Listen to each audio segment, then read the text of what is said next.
ഇന്ന് ഞാൻ സംസാരിക്കാൻ പോകുന്നത് ഒരു നാവിഗേഷൻ ആപ്പിനെ പറ്റിയാണ്. കണ്ട ഒരു വീഡിയോ ഗെയിം പോലെ തോന്നിയെങ്കിലും ഇതൊരു നാവിഗേഷൻ ആപ്പാണ്. ഇതിനെ ചൈനീസിൽ ഗൗത് എന്ന് പറയും, പിന്നെ ഇംഗ്ലീഷിൽ എ മാപ്പ്. അലിബാബ ഗ്രൂപ്പിന്റെ സോഫ്റ്റ്വെയർ ആണ്. ഇന്ത്യയിൽ കൂടുതൽ പോപ്പുലർ ആയിട്ടുള്ളത് ഗൂഗിൾ മാപ്സ് ആണ്. പിന്നെ യുഎയിലായിരുന്നപ്പോൾ ഞാൻ ഗൂഗിൾ മാപ്സും സൈജിക്കും ഉപയോഗിച്ചിട്ടുണ്ട്. പക്ഷേ ഇതിന്റെ അത്രയും ഡീറ്റെയിലിംഗ് കൊടുക്കുന്ന വേറെ ഒരു ആപ്പ് ഞാൻ ഇതുവരെയും കണ്ടിട്ടില്ല.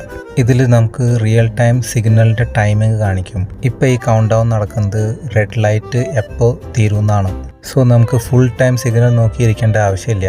പിന്നെ ഇതിൽ കാണിക്കുന്ന ഈ കൗണ്ട് ഡൗൺ ആക്ച്വലി ഒരു 95% ആക്യുറേറ്റ് ആയിരിക്കും. ഇവിടെ നിന്ന് നമുക്ക് സിഗ്നൽ കാണാൻ പറ്റില്ല, പക്ഷേ ഓൾറെഡി മാപ്പിൽ കാണിക്കുന്നത് ഗ്രീൻ സിഗ്നൽ ആയെന്നാണ്. പയ്യെ വണ്ടി മൂവ് ചെയ്ത് തുടങ്ങിയിട്ടുണ്ട്. സോ അതിൽ കാണിക്കുന്ന വാല്യൂ ആക്ച്വലി ആക്യുറേറ്റ് ആണ്. ഞങ്ങളിപ്പോൾ പോകുന്നത് കുറച്ച് കൺസ്ട്രക്ഷൻ വർക്കൊക്കെ നടക്കുന്ന ഏരിയയിലൂടെയാണ്.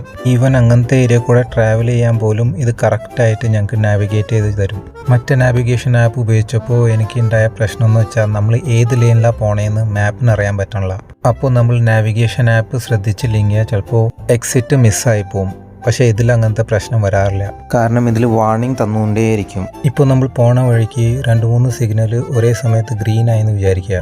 അപ്പോൾ ഈ മാപ്പിൽ നോട്ടിഫിക്കേഷൻ വരും എല്ലാ സിഗ്നലും ക്രോസ് ചെയ്യാൻ വേണ്ടി നമ്മൾ എത്ര സ്പീഡിൽ വണ്ടി ഓടിക്കണമെന്ന്. ആ സ്പീഡിൽ ഓടിച്ചു കഴിഞ്ഞാൽ നമുക്ക് റെഡ് ലൈറ്റ് കിട്ടാണ്ട് എല്ലാ സിഗ്നലും ക്രോസ് ചെയ്യാൻ പറ്റും. അതുകൂടാതെ എവിടെയൊക്കെ ക്യാമറ വെച്ചിട്ടുണ്ട്, എല്ലാം ക്യാമറയുടെ ഫംഗ്ഷൻ എന്തൊക്കെയാണ് ഈ മാപ്പിൽ അതിങ്ങനെ നോട്ടിഫൈ ചെയ്തുകൊണ്ടേയിരിക്കും. അതായത് ഇപ്പോൾ വരാൻ പോകുന്നത് സേഫ്റ്റി ക്യാമറയാണോ, സ്പീഡ് ക്യാമറയാണോ, അതോ വെറും മോണിറ്ററിങ്ങിന് വെച്ചേക്കുന്ന ക്യാമറയാണോ എന്ന് എല്ലാം ഇൻഡിക്കേറ്റ് ചെയ്യും. പിന്നെ എല്ലാ നാവിഗേഷൻ ആപ്പ് പോലെ ഈ മാപ്പും 100% ആക്യുറേറ്റ് അല്ല.